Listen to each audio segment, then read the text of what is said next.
Hello, Paul Pluta on the Paul Pluta channel. Today I'm doing paid reviews. Paid reviews, guys. This is how I earn my living on YouTube.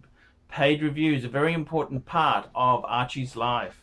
Today I'm doing a paid review for Lauren. Hi Archie, been watching your vids for over a year now. Keep up the good work, very entertaining.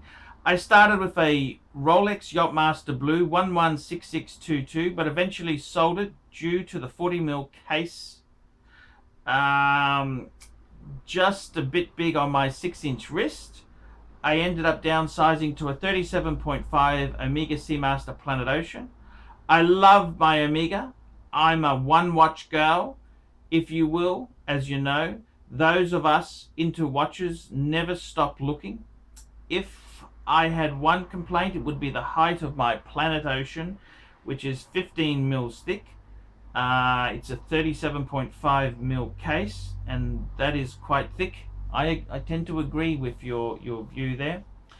I'm a rather casual dressed woman, jeans and a t-shirt most of the time, even for the occasional baseball hat with hair tied back.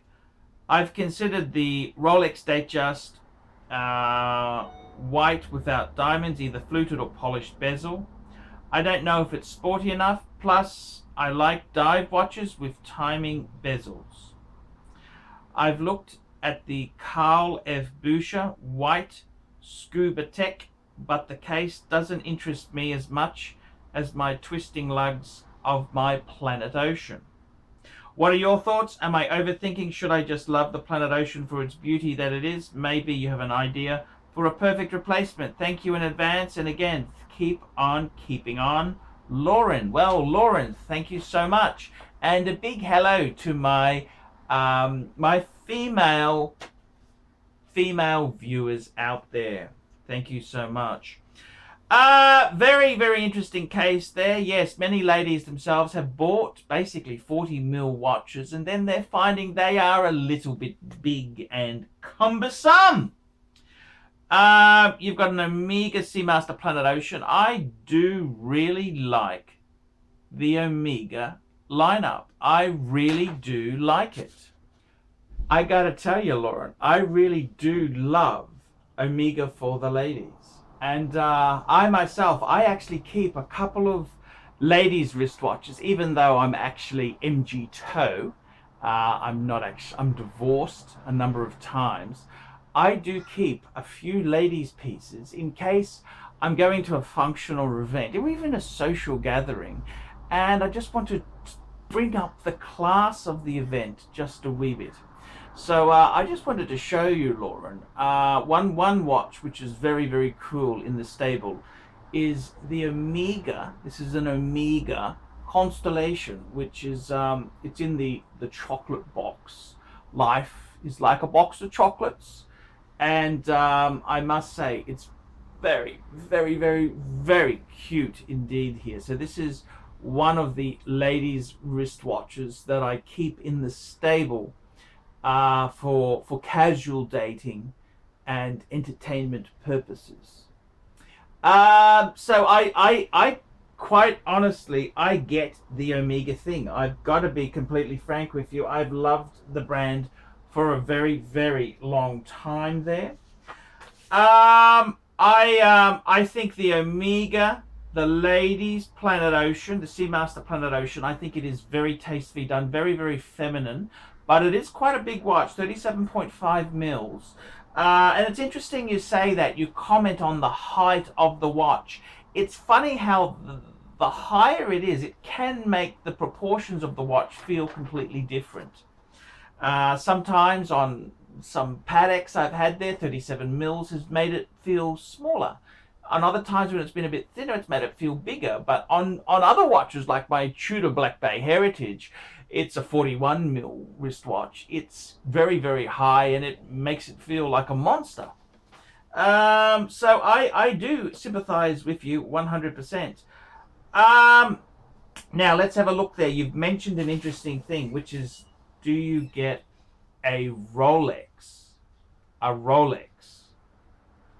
This is an interesting topic in itself there.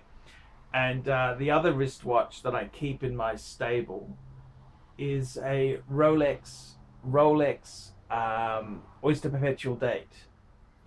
And you mentioned you wanted to have it sporty, and I tend to agree with you. I think that the new age that we live in, we want sporty watches. So I think the answer is oyster bracelet with a smooth bezel in steel. That is an incredibly sporty look here. I bought this particular piece to act as a co-watch with my Rolex Explorer 2. This is kind of like the it's the ladies equal to the Rolex Explorer 2. Now this is actually a 26mm. Now I noticed you like kind of larger watches, which is a really big thing. A lot of ladies today are moving away from 26 and the smaller dainty wristwatches. They want to move into the larger size there. With Rolex themselves, they've got a fantastic mid-size range, which I think is about 31mm. Maybe that could be an answer for you. Personally, I prefer the 26mm. I think it's classic and it's the correct size for a lady, but that's not to say I will agree with you. I will definitely agree that the fashions have changed. I mean, it took me so long to embrace bigger watches. I was wearing little girl size 33mm myself, and it's just hideous. It's pure ghastly to wear 33 on a man. I mean, I just can't imagine that in today's age wearing 33mm. But I will say to you, I think on a lady, I completely get where you're coming from. My advice to you there, I think the Omega Seamaster Planet Ocean is a perfect watch. Very feminine, very, very beautiful piece. I would not be selling it to buy another piece. If you want to add an additional piece, I would say yes.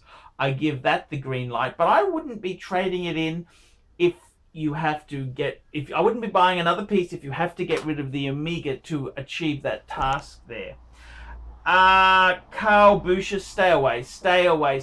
Please, girlfriend, stay with the big brands. Don't go to these boutique, these design, like Tiffany. Oh my God, you've got to stick with the serious contenders. Stay away from Carl Boucher. That's not a good idea. Very, very, very important. I stress that. If you wanted to go for a Rolex, I would seriously say maybe a 26mm with your 37 be a perfect two-piece combo meal deal. What do you say?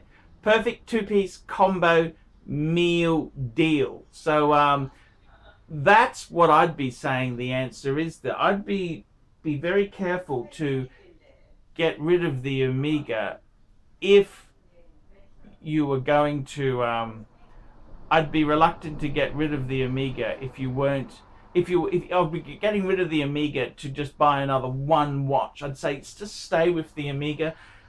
I think it's a great watch. It's a beautiful watch. I think it's a big mistake. And buying and selling, flipping these things, sometimes you've just got to say, I want to have two, want to have three. Just, it's nothing really wrong with that. So, yes, I must say that's a beautiful piece, and well done, and thank you for being that 1% of my market who is female. So I really do appreciate that. Very, very cool indeed. So Lauren, thank you so much, and maybe get a Rolex, but only if it's a second one. Like, subscribe, tell your friends, and please put a few comments below to help me out.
Hey guys, my name is Paul Pluta. I'm the method actor who plays Archibald Chesterfield III, AC3. Guys, I need a bit of help. It's very hard running a YouTube channel relying on Google Ads alone. I'm in a special niche and I speak my mind, and I don't have all those Seiko wannabes, all the people who want assurance about their affordable shitters. So I've got to really try hard to bring in the revenue. Guys, if you like my content, if you think I'm a great chap to have around, why don't you help me out? There's a number of ways you can help me out. This will keep me full-time on YouTube. Look in the description of this video for some ways you can help me. You could sponsor me on Patreon. That allows you to send a small monthly amount to me every month. It can be $1, it can be $100, whatever you can afford. The next way you can help me is, well guys, I really need some money to keep things going. Paid reviews. On the Paul Pluta channel, I run paid reviews. For as little as $20 US, I'll give you an opinion of your collection, of what you're looking at. I'll try and answer. There's heaps of other ways you can help me. I do telephone consultancy. For $50 US, I will talk to you on Skype or WhatsApp and answer your horological or personal problems. Any questions, I'll give it a go. Now guys, please help us out. Look down below, and if you could help us out, I will stay here and make videos full time on YouTube.